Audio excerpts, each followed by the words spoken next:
in every country. There are different comprehensions on this. The question is, do you know, or could you comment the differences between the Anglo-American regulations and comprehensions on copyright and the European understanding of copyright? Is there a difference, or is there no difference, and should there be international regulations, one rule for all countries on copyright? And how to deal with infringement, for example. Should it be punished, a zero-tolerance politic, or... Yep, okay, well, it's a good question. I think one rule for all countries on anything is pretty tough. So I'm not sure we're going to get there on copyright. I don't think there's a difference from a user perspective, and I don't think there's a difference from a creator perspective. Creators are creators regardless of what country they live in, and if they want to be compensated for their work, if it's used commercially, they should be. If they want to allow royalty-free uses of their work in a commercial or non-commercial setting, they should be allowed to do that.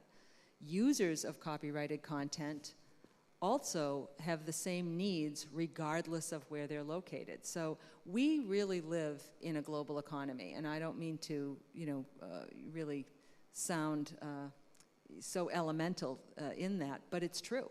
I mean, in the situation, let's take an academic institution. You have students all over the world that are participating in that curricula, whatever it is. MIT, for example.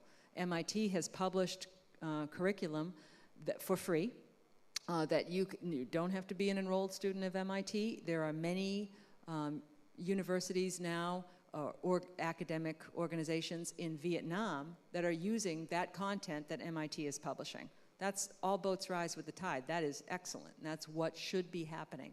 There's a rights owner there that had a choice, MIT. They put it out. There are users in Vietnam that have a need. They're reaching out. I think when I think about what can be done in terms of, on a global basis in terms of copyright, I think the most important thing from my perspective is more tools and services can be created to give users more choices and to give rights owners more choices. I think transparency, understanding what the choices are, where you can go to get more information, that is a global need. And I think that what would be beneficial is for government leaders and thought leaders from different markets and the World Intellectual Property Organization, many of these types of thought leader groups, to work together to come up with more solutions for the market, because the needs are very strong. And they are borderless. You know, they're not, those needs are not confined within one particular country. Is it a realistic approach to these needs, that they will evolve in the near future, or is it realistic to think that these requirements will come to reality in the near future? You've described. What do you mean, these requirements? That's developments you would developments predict, of new licensing tools and choices? I think yes. I mean, I think 10 years ago we didn't have Creative Commons, and now we have it. Okay. So I think that, you know, we didn't have iTunes, and then we did. I think we are going to see so many new opportunities for licensing. Some will come with content, some won't. Before there was Flickr, where did we put our photos? And I think that we're seeing new sites all the time, new choices, new mechanisms, and I think we'll continue to see that. Are there or will there be other ways to protect intellectual properties besides copyrights, or do you know other ways to protect intellectual property? Besides copyright itself? Besides copyright. Well, I'm a big believer in copyright. I think it's at its root foundation, it's really critical for the planet. I guess I'll go huge. At its very foundation, I think copyright helps to protect creativity, and you know, I have to believe in what I'm doing, and I really deeply believe that. So, in terms of protecting copyright, I think the best thing to do again is is build solutions that work for the market. I think if we take a lockdown approach, let's take piracy, okay? Let's take piracy, for example. That's a pretty rampant problem, and I think has been discussed throughout the Storydrive events here. Do we need to find pirated material and do something about that? Yes, we do. But we can't run around with a big stick and just keep whacking.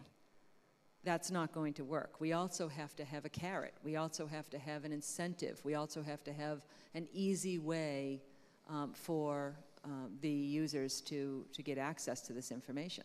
So if we say this can't be posted on YouTube, that's just not a good ending. We need to find a way for it to be posted. Maybe it's not going to be posted on YouTube. It needs to be posted somewhere because people need to get access to that content. And that's a good example of the Google Book settlement. It's a pretty hot topic in copyright. So the Google Book settlement, is scanning those books fundamentally wrong? I think creating access to that information is terrific. The question is, how do you do that in a collaborative way with the rights owners? That's a critical piece. Any questions from the audience? Are there any questions? No, there aren't. Okay, one last question from me. Flatter and Cartringle are representatives of the social payment or crowdfunding. And maybe this is a little bit an alternative to copyrights I mentioned before. Because the question is, do you think that's right or is it not?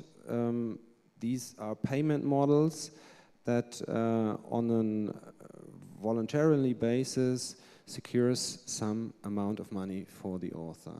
But it's voluntarily and it's not so secure as it sounds.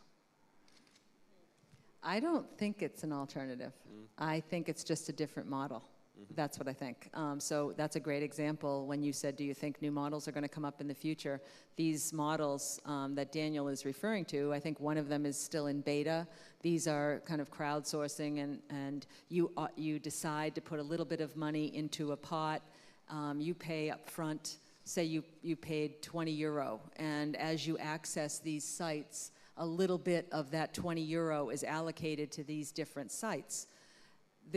I think that's terrific if that's what the owners of that information want and that's what those users want. I see nothing wrong with that. I think it's licensing. Some people would say Creative Commons isn't licensing. You're kind of opting out of copyright. I think what you're doing there is absolutely licensing, and I think you'd be doing the same thing here. It's just a different way of paying royalties, and it might be a different amount of royalties. That's it. Right? That's it. So, but that's not opting out of copyright or differing from copyright. It's just building on it and building new creative ways. And so that's what I'm saying. We're not at the end of that yet, because I think those are really great examples of somebody thinking really dynamically. In the case of one of them, I think the idea came up in 2004, but it was too soon to really, the market wasn't really ready, you know? So we'll see. There's probably ideas today that we'll see in 5 years because the inventor thought we weren't ready today. Let's do it. Thank you very much for your attention. Thank you, Tracy, for the wonderful interview, and have a nice evening. Bye. Thank you very much.